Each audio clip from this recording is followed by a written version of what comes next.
Amis des calculatrices, bonjour.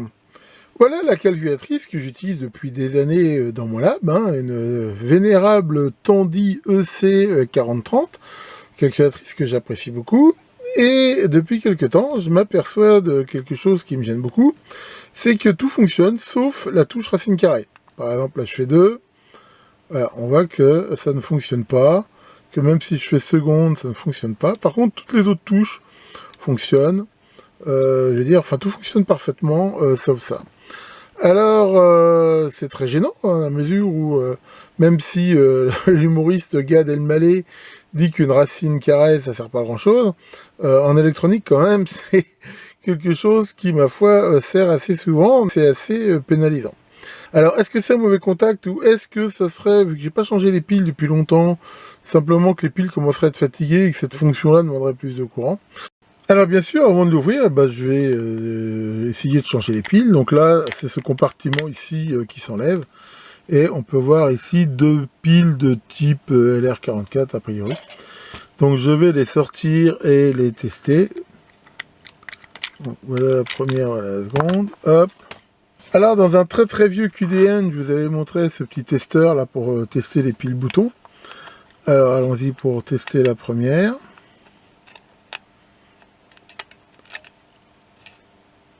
A priori, c'est plutôt good. Et testons la deuxième. A priori, c'est quand même good aussi. Ok. Donc, on va déjà regarder. A priori, il n'y a pas d'oxydation ni rien. Bon, à tout hasard, je vais quand même en mettre 2 neuves.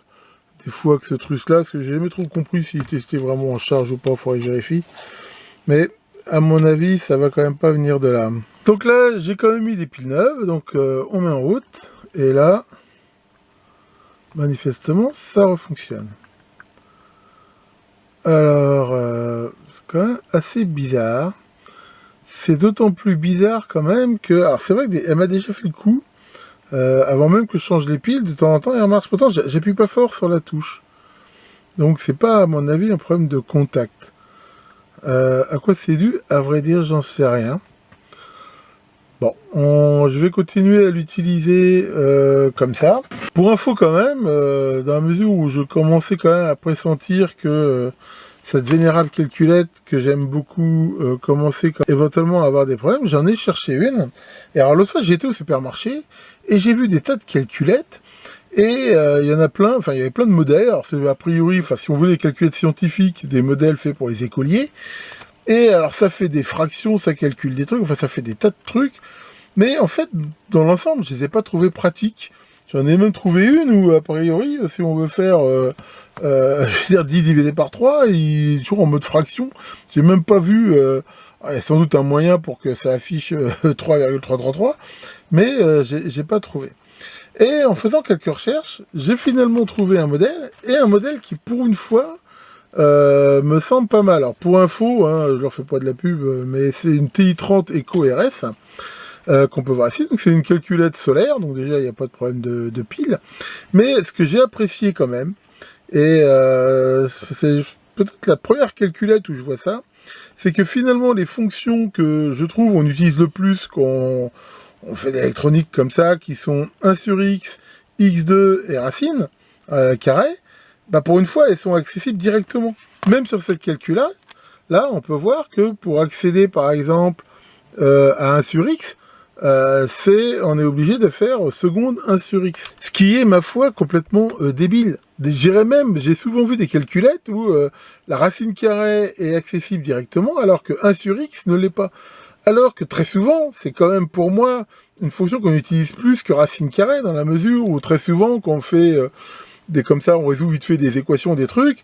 À un moment donné, voilà, on veut inverser, et on aurait toujours tendance à faire 1 sur x. Et c'est ce que j'ai trouvé vraiment bien sur ces calculettes-là. En fait, j'ai un petit peu regardé ces docs. Pour moi, cette calculette-là, pour faire, je veux dire, de l'électronique, parce que moi dans mon lab, c'est surtout ce genre de calcul que je fais, je l'ai trouvé, ma foi, vachement bien faite. On appuie directement aussi sans faire inverse.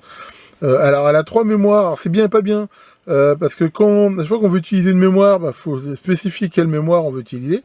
Hein, par exemple, si je veux mettre un truc en mémoire, je vais faire sto, alors il y a sto 1, sto 2, sto 3. Alors que celle-là, bah, elle en a qu'une. On peut facilement échanger une valeur avec la mémoire, enfin bon... voilà. Mais voilà, honnêtement quand même, ça fait 2-3 fois que là j'ai commencé à utiliser celle-là, et je trouve que, enfin, je veux dire, personnellement, par rapport à l'usage que j'en ai, elle est très très bien. Par contre, elle ne travaille que en numérique, c'est-à-dire que contrairement à celle-là, celle-là fait aussi les conversions, elle fait de l'hexal, de l'octal, du binaire, qui des fois peut être pratique, bien que souvent ces calculettes-là, quand elles sont en binaire, le problème c'est que on peut pas fixer le nombre de bits. Et en même temps indiquer comment on fait les conversions pour les nombres négatifs en complément à 2, ce qui est finalement assez chiant, parce que généralement elles travaillent sur leur précision L, qui est beaucoup trop grande. Si on travaille par exemple en assembleur sur 8 bits, quand on va faire du complément à 2, il faudrait pouvoir le spécifier, ce que fait pas cette calculette.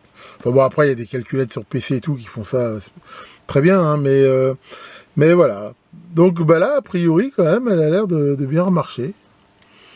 C'est vraiment étrange comme panne. Je me l'explique pas trop, parce que les piles, quand même, elles n'ont pas l'air si mauvaises que ça. Bon, il y a un petit mystère, j'essayerai quand même d'approfondir. Mais enfin voilà, en attendant, cette calculette-là, je pense, va aussi me faire de l'usage. De toute façon, je vais utiliser les deux. Bon, allez, je me suis dit, finalement, quand même, pour essayer de résoudre ce mystère, bah, je vais justement mesurer le courant de charge de ce truc-là. Donc là, pour info, hein, pour mesurer ça, c'est très simple. Donc là, j'ai pris mon alim qui me donne à peu près 1,5 V et je prends un multimètre hein, que je mets en milliampères mètre continu. Donc là, par exemple, si je fais ça, voilà, on voit que ça consomme 1,43 milliampères. Bon, c'est pas énorme comme charge, maintenant c'est quand même pas nul non plus. Par rapport à un voltmètre, un multimètre à haute impédance. Donc là, on peut voir que c'est la même chose pour cette pile-là. Et celle-là, alors celle-là, normalement, elles font 3 volts, mais c'est à peu près la même chose. Bon, je veux dire, enfin, généralement, ces calculettes-là, ça consomme quand même pas énormément, donc... Le mystère est quand même vraiment très très bizarre. Là, par exemple, je reteste. Est-ce que maintenant ça marche? Ouais, ça touche racine et marche. Tiens, bah, tant que j'y suis ce soir, vu que cette vidéo est pas très très longue, je vais vous montrer un autre truc. J'ai commandé sur Ali des résistances fusibles. Pourquoi? Parce que, bah, voilà, enfin, en 10 ohms, j'en avais plus tellement, et c'est assez souvent qu'on rencontre cette valeur de 10 ohms en résistance fusible. Et donc, j'ai trouvé un site qui en vendait, et qui en vend de différentes puissances. Donc, on peut voir ici des 2 watts, ici des 1 watt, et ici des 1,5 watts. Alors, quelque chose qui m'a un petit peu, je vais dire, titillé, c'est que, comme je vous l'avais déjà montré dans différentes vidéos, souvent les résistances fusibles, elles ont un aspect un petit peu spécial. Hein. C'est une des façons, malheureusement, de les reconnaître quand on n'a pas le datasheet et tout. Elles ont cette espèce d'aspect un petit peu granuleux, qui, souvent, peut-être pas toujours, hein, est la marque justement d'une résistance fusible. Or, quand j'ai reçu des 1,5 watts, les 1,5 watts, comme on peut le voir ici, elles n'ont pas du tout cet aspect-là. Elles ressemblent plutôt à ces résistances, je vais dire, standards, un petit peu, qu'on trouve. Et bah, j'ai un peu le doute de savoir si c'est une résistance fusible, c'est-à-dire que ce qu'on appelle, hein, j'en ai déjà parlé, mais souvent flame-proof, c'est-à-dire qu'en cas de surcharge, elle va rougir un peu, mais elle ne fera pas de flamme. Et ben voilà, je me propose d'en sacrifier une pour faire le test et voir ce que ça donne. Allons-y. Bien, eh ben, nous allons tout de suite faire le test. Hein. Donc, voici la résistance, on va dire, martyr que je vais tester. Donc, c'est une résistance d'1,5 watt de 10 ohms. Et si c'est une résistance fusible, hein, dans la mesure où je vais la surcharger, hein, vu que je vais lui mettre 10 volts dans la gueule, elle va passer 1 ampère, donc 10 watts, ce qui excède largement le demi-watt qu'elle est censée tenir. Elle devrait rougir un petit peu peut-être, mais je veux dire surtout normalement se couper sans émettre de flamme. Alors, allons-y. C'est parti mon kiki. Hop. Donc là, on voit qu'elle fume. Elle commence à rougir. Et se coupe. Donc, bah, c'est plutôt bon. Bon, bah, le test est concluant, a priori, voilà, c'est bien une flame-proof, et ça prouve qu'on peut avoir des résistances fusibles qui ne sont pas forcément comme ça avec cet aspect-là. Et alors comme je l'ai déjà dit, c'est ça qui est vachement emmerdant, hein, c'est que malheureusement, surtout quand on achète comme ça des résistances sur ces trucs Ali et machin, il n'y a pas les datasheets, il n'y a rien. C'est-à-dire, en gros, ils donnent que la valeur, et on n'a pas tellement d'autres informations, et c'est quand même quelque chose, je trouve, qui est un petit peu gênant. Mais enfin voilà, pour une fois, je vois que j'ai une résistance fusible qui n'a pas une tête, on va dire, de résistance fusible. Hein. Comme quoi, c'est pas évident de savoir. Alors, bah, une des façons de faire, en effet, c'est d'en sacrifier une. Bon, là, c'était un paquet de 100. On peut le voir, mais enfin bon. C'est quelque chose d'assez aussi encore étonnant. Décidément, c'est la soirée. Voilà pour cette vidéo de ce soir, un petit peu, on va dire, improvisée quelque part. Après tout, pourquoi pas. Et je vous rappelle que samedi prochain, le 29, hein, comme tous les mois, hein, j'aurai le plaisir de faire un live et d'échanger avec vous sur les thèmes de ma chaîne, sous le contrôle, bien sûr, comme d'habitude, de notre ami Nico. Tiens, monsieur Maurice, qu'est-ce que tu fais?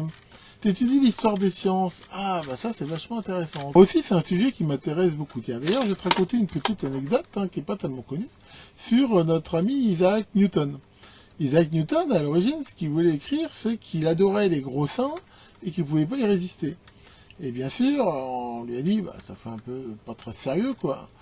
Et alors, c'est là qu'il a réfléchi, qu'il a dit, bon, bah, il a rayé, j'adore les gros seins, et il a mis, plus importante est la masse, plus forte est l'attraction.